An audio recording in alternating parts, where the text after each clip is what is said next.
네, 시청자 여러분, 구독자 여러분, 100원, 200원 후원해 주시는 후원자 여러분들께 감사의 말씀을 드리면서 오늘 방송을 잠시 켰습니다. 오늘 새벽에 윤석열 전 대통령이 구속 수감이 됐죠. 일단은 그렇습니다. 서울구치소로 가는 이유가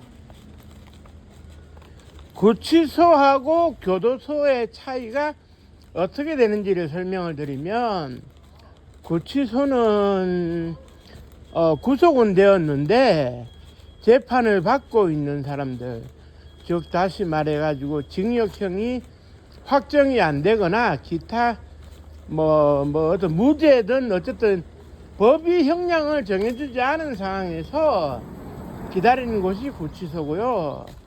형량이 만일 확정되면 남은 형량을 살게 되는 곳이 교도소입니다.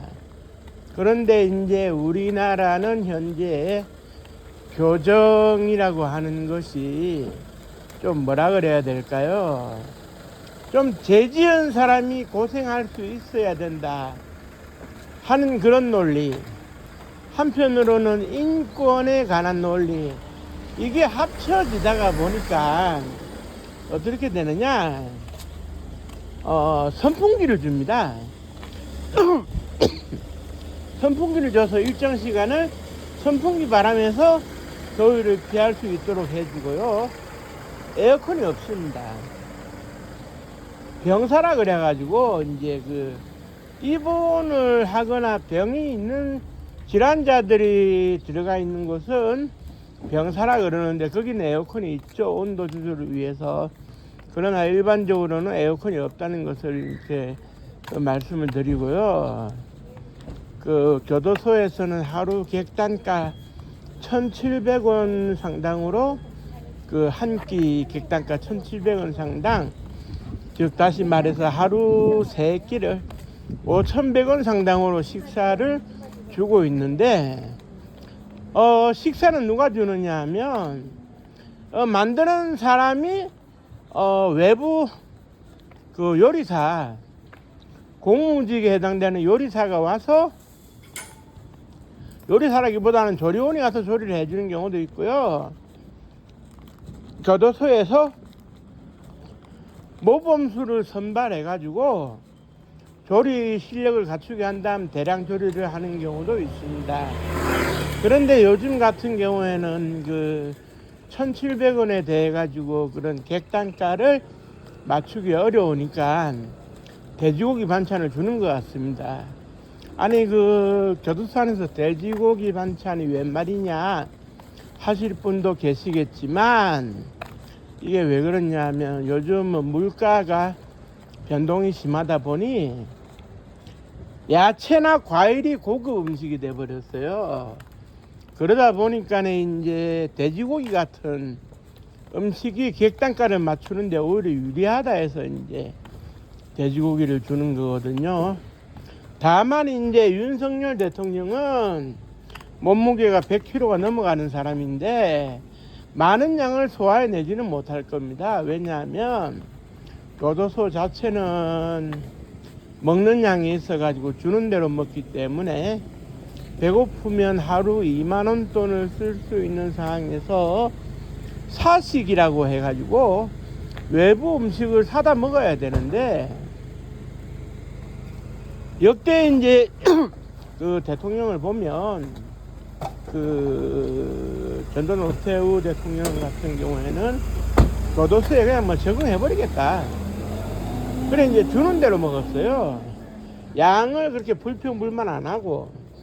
아무래도 교도소에 들어간 게 식욕이 떨어지는 것 같아요. 그리고 이제 어떻게 되느냐, 이명박 대통령 같은 경우는 더위를 잘 타는데 더위에 고생해가지고 당뇨도 걸리고 몸이 아파가 병원에 입원하기도 하고, 그리고 최장기간 감옥에 있었던 박근혜 전 대통령의 경우에는 그냥 뭐라 그래야 될까요? 국민들을 바라보는 건 아닌데 지지자들을 바라볼 때는 내가 좀 견뎌야 되겠다 해서 견딘 것으로 추정이 됩니다. 지지자들한테 약한 모습은 보이기 싫다. 혼자가 될지라도 하는 그런 입장에서 그냥 버틴 것 같아요. 물론 뭐 버티지 않는 사람이 그 안에서 누가 있을까만은 버틴 것 같은데, 지금 이 더위에 에어컨도 없이 그 땀이 나는 상황에서 윤석열 전 대통령이 버텨야 될런지 못 버틸런지 그건 모르겠습니다. 교도소에 들어가면은 좀 호화로운 사회생활을 하던 사람들은 독방에 부여가 되지만은 잘 적응이 안 돼가지고 잠도 잘 못 이루고 살도 많이 빠진다 그러더라고요. 그런데 그거는 윤석열 대통령이 감당해내야 될 그런 운명과도 같은 겁니다. 그러니까 이제 그런 것이 싫으면 범죄를 저지르지 말아야 되는데, 우리나라의 그 모든 사람들은 어떻게 되느냐, 범죄를 저질러 놓고 후회를 해가지고 감옥 안에서 못 견디겠다, 못 살겠다 이러는 거예요. 그러니까 이제 뭐냐면, 나는 범죄는 저질러야 되겠는데 감옥에 들어가기 싫다, 이런 그 엉뚱한 그 난센스적인 그 이야기를 하고 있는데요. 저도 그 죄를 짓지는 않았습니다만은 그 교도소에 그 들어가 있기만 해도 고문에 가깝다는 그런 고문방 체험을 해봤거든요. 정말 그 하룻밤을 못 자요. 사람이 심장이 불타올라 가지고. 그런 생활이 이제 그 윤석열 앞에 이제 그 놓이게 되는데요. 그거는 윤석열 대통령이 본인이 극복을 해야 됩니다. 누구한테 뭐라고 말할 수는 없어요. 어쨌든 죄의 유무죄가 밝혀져야 하겠지만, 지금은 특별검사 수사를 통해 가지고 죄가 있는 것으로 이제 간주가 되어서 고통을 받고 있는데 무죄 취지로 결론이 날 것 같지는 않습니다.